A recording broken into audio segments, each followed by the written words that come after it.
Bueno, continuando con la aplicación de las integrales de línea para el estudio de los campos conservativos, eh, comentemos dos cuestiones. La primera muy breve, es algo que yo mencioné de pasada en un video anterior y tiene que ver con lo siguiente. Supongamos que el arco C es una línea de flujo del campo vectorial F. Entonces, si C coincide, o no necesariamente es toda una línea de flujo, pero supongamos que el arco C coincide con una línea de flujo del campo vectorial F. Entonces la integral de línea sobre el arco C del campo vectorial F va a ser siempre distinta de cero. Será positiva o será negativa, pero nunca va a ser cero. ¿Por qué? Bueno, eso es el contenido del ejercicio 6 del práctico 7, o de uno de los incisos del ejercicio 6 del práctico 7. Ustedes van a justificar por qué ocurre esto. Bueno, pero entonces como consecuencia deducimos que si un campo vectorial es conservativo, ninguna línea de flujo de ese campo puede ser cerrada. Un campo vectorial conservativo no tiene líneas de flujo que se cierren sobre sí mismas. ¿Por qué? Porque si el campo es conservativo, la integral sobre cualquier curva cerrada de ese campo vale cero, ya sabemos. Entonces, si ese camino cerrado es una línea de flujo, la integral del campo no me puede dar cero. Por lo tanto, no puede tener líneas de flujo cerradas un campo vectorial conservativo. Y la otra cuestión tiene que ver con la relación que existe entre el rotacional y un campo conservativo. Sabemos que si F es un campo vectorial conservativo, entonces su rotor es siempre nulo. ¿Por qué? Porque ya vimos que el rotor de un gradiente es nulo en la unidad anterior. Entonces se plantea la siguiente pregunta. Supongamos que tenemos un campo vectorial cuyo rotor es nulo. ¿Podemos decir que ese campo es conservativo? Bien, la respuesta es que no siempre. Digamos que eso va a depender de cómo sea el dominio del campo donde está, cómo sea el dominio del campo vectorial, es decir, cómo sea el dominio donde está definido el campo vectorial. Entonces, la condición de que el rotor se anule no garantiza automáticamente que el campo vectorial F sea conservativo. En muchos casos sí, pero en otros no. Vamos a ver un ejemplo sencillo en ese sentido.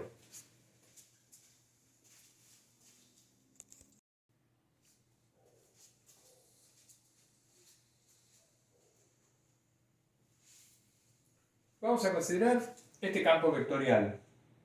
Este campo vectorial tridimensional está definido en una región del espacio de esta manera. Bueno, como estamos dividiendo por x cuadrado más y cuadrado, tanto la primera componente como la segunda, este campo vectorial no está definido sobre el eje z, es decir, sobre los puntos donde x es igual a 0 e y igual a 0. El dominio entonces de este campo vectorial es todo R3, excepto los puntos donde x es igual a 0 e y igual a 0, es decir, el eje z. Ahí no está definido. Bien. El campo vectorial F no depende de z, pero no importa, nosotros lo pensamos definido en esta región del espacio. No tiene componente según el eje z tampoco. No solamente no depende de z, tampoco tiene componente según z. Bueno, muy bien, vamos a calcular el rotor del campo vectorial F. Bien, aplicamos la definición de rotacional. Este es el rotor del campo vectorial F. Entonces, ¿qué pasa?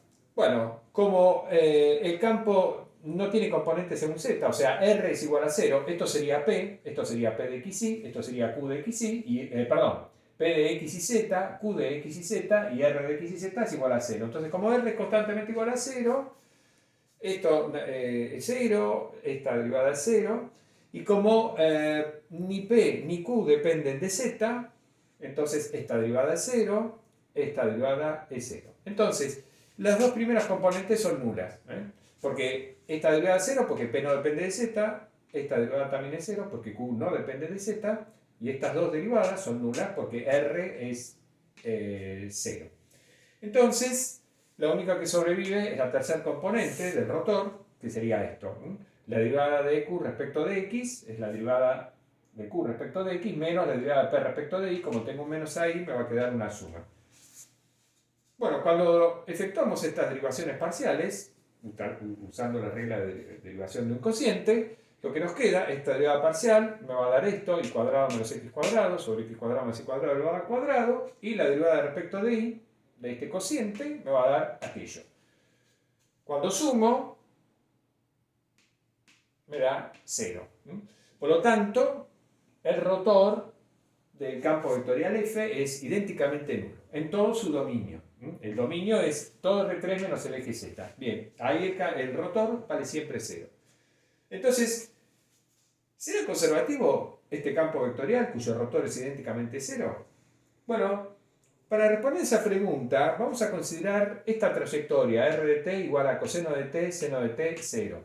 Vamos a definir r de t de esta manera, con t variando del 0 hasta 2pi.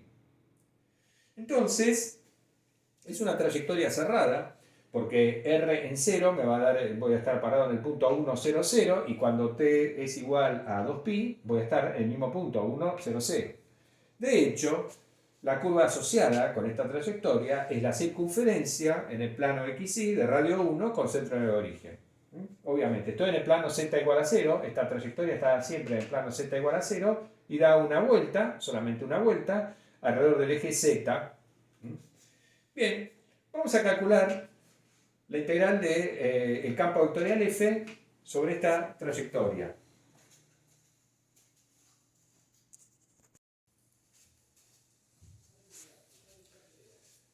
Bueno, calculemos entonces la integral de línea de nuestro campo vectorial sobre esta trayectoria, que es la circunferencia contenida en el plano XY de radio 1 con centro en el origen. Es decir, es la trayectoria cuya curva asociada es esa circunferencia. Bien, entonces la integral sobre la trayectoria R de nuestro campo vectorial F, diferencial de arco, ponemos este símbolo porque ya sabemos que es una trayectoria cerrada, es la integral, por definición, la integral definida entre 0 y 2pi, que son los extremos del intervalo paramétrico, del campo vectorial evaluado en la trayectoria, producto escalar, el vector velocidad de la trayectoria. Bien, entonces nuestra trayectoria es coseno de t, seno de t, 0. Bien, entonces evaluamos el campo vectorial en la trayectoria. El vector velocidad de la trayectoria lo obtenemos derivando respecto de t, componente a componente, me queda menos seno de t, coseno de t, 0. Entonces, este producto escalar es el producto del campo vectorial evaluado en la trayectoria por este vector velocidad. ¿Qué pasa cuando evaluamos nuestro campo vectorial en la trayectoria? Está definido así el campo vectorial. Entonces, f en coseno de t, seno de t, 0, es menos seno de t, menos i, dividido x cuadrado más y cuadrado. Bueno, x cuadrado, o sea, x es coseno de t, e y es seno de t. Entonces, x cuadrado más y cuadrado me va a dar 1. Entonces, menos i sobre x cuadrado más y cuadrado me va a quedar menos seno de t sobre 1. Y x sobre x cuadrado más y cuadrado me va a quedar coseno de t. Entonces, el campo vectorial, y la tercera componente es 0, por supuesto, porque la tercera componente del campo es 0. Entonces, el campo vectorial evaluado sobre la trayectoria me da este vector. Lo multiplico escalarmente por el vector velocidad y me queda menos seno por menos seno cuadrado, más coseno por coseno, coseno cuadrado. Seno cuadrado más coseno cuadrado siempre vale 1, así que el integrando es 1. Entonces me queda integral entre 0 y 2pi, diferencial t, eso es 2pi, lo cual obviamente es distinto del 0. Entonces, hemos calculado la integral del campo vectorial F sobre una trayectoria cerrada, esta circunferencia, y nos ha dado 2pi, es decir, no nos dio 0. Por lo tanto, F no es conservativo. Ya está. Si la integral de línea de un campo vectorial sobre una trayectoria cerrada no me dio 0, significa que ese campo vectorial no puede ser conservativo. Entonces acá tenemos el ejemplo de un campo vectorial cuyo rotor es idénticamente nulo, pero que no es conservativo. Entonces, acá entra la cuestión, bueno, ¿por qué pasó eso? Eso pasa porque el dominio del campo vectorial es un poco raro, digamos. Es todo el espacio menos el eje Z. Es decir, es el espacio, pero yo le estoy sacando una recta completa. Entonces, vamos a definir ahora lo que son, digamos, qué se entiende por conjunto simplemente conexo en el espacio. Y entonces ahí sí vamos a dar un teorema que no vamos a demostrar ahora, lo vamos a demostrar en la próxima unidad, que me va a garantizar en qué condiciones, cuando el rotor de un campo tridimensional es nulo, puedo estar seguro, puedo garantizar que ese campo es conservativo.